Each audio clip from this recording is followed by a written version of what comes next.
अगर आप भारत के सबसे बड़े बैंक में से एक के साथ एक शानदार करियर का मौका ढूंढ रहे हैं, तो ये जानकारी आपके लिए ही है। आज हम भारतीय स्टेट बैंक की 2026 की सर्कल बेस्ड ऑफिसर भर्ती प्रक्रिया को पूरी तरह से समझेंगे। देखिए, हम किसी आम बैंक की बात नहीं कर रहे हैं। भारतीय स्टेट बैंक ये भारतीय अर्थव्यवस्था की रीढ़ है और देश का 5वां सबसे मजबूत ब्रांड माना जाता है। यहाँ काम करना सिर्फ एक नौकरी नहीं है, ये एक बहुत ही प्रतिष्ठित करियर की शुरुआत है।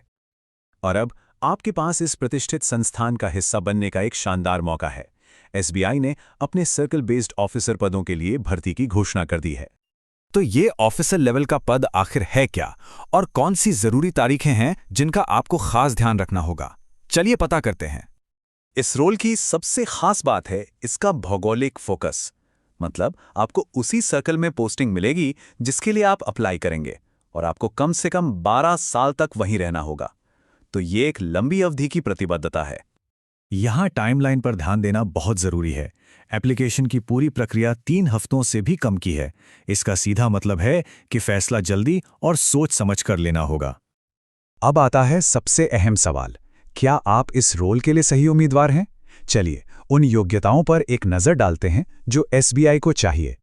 एसबीआई ने योग्यता को 3 मुख्य हिस्सों में बांटा है: आपकी पढ़ाई, आपकी उम्र और आपका अनुभव। ये तीनों मिलकर ही ये तय करते हैं कि आप इस रोल के लिए कितने फिट हैं।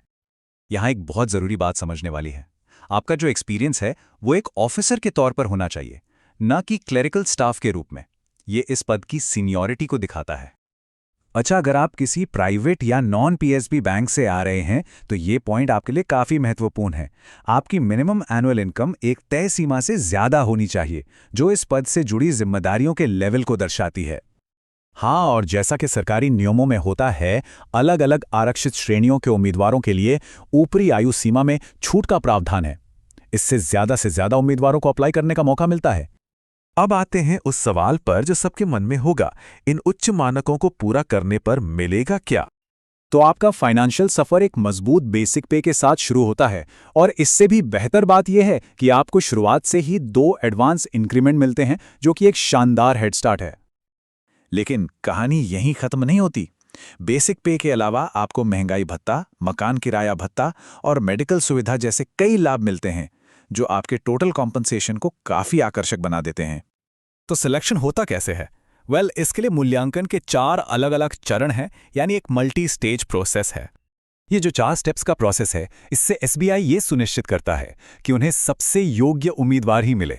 इसमें आपके ज्ञान और अनुभव से लेकर आपकी पर्सनैलिटी और स्थानीय भाषा की समझ तक हर पहलू को परखा जाता है।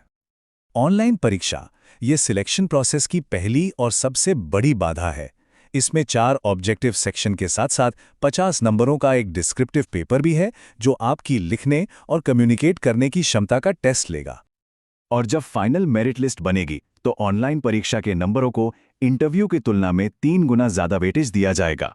इसका मतलब साफ है, परीक्षा में आपका प्रदर्शन आपकी सफलता के लिए सबसे ज़्यादा ज़रूरी है। तो अगर आप इस चुनौती के लिए तैयार हैं, तो चलिए अब एप्लीकेशन प्रोसेस के प्रैक्टिकल पहलुओं पर ध्यान देते हैं। एप्लीकेशन फीस की बात करें तो ये कैटेगरी के हिसाब से अलग अलग है। एससी, एसटी और पीबीडब्ल्यूडी उम्मीदवारों के लिए कोई फीस नहीं है। एप्लीकेशन प्रोसेस पूरी तरह से ऑनलाइन है। आपको एसबीआई के करियर पोर्टल पर जाकर रजिस्टर करना होगा, फॉर्म को ध्यान से भरना होगा और सभी ज़रूरी डॉक्यूमेंट्स अपलोड करने होंगे। एक बात जो ऑफिशियल नोटिफिकेशन में भी साफ साफ लिखी है, वो ये है कि अप्लाई करने से पहले आप ये पक्का कर लें कि आप सभी एलिजिबिलिटी क्राइटेरिया को पूरा करते हैं। इसलिए पूरे डॉक्यूमेंट को ध्यान से पढ़ना बहुत ज़रूरी है। तो सारी ज़रूरी जानकारी अब आपके सामने है।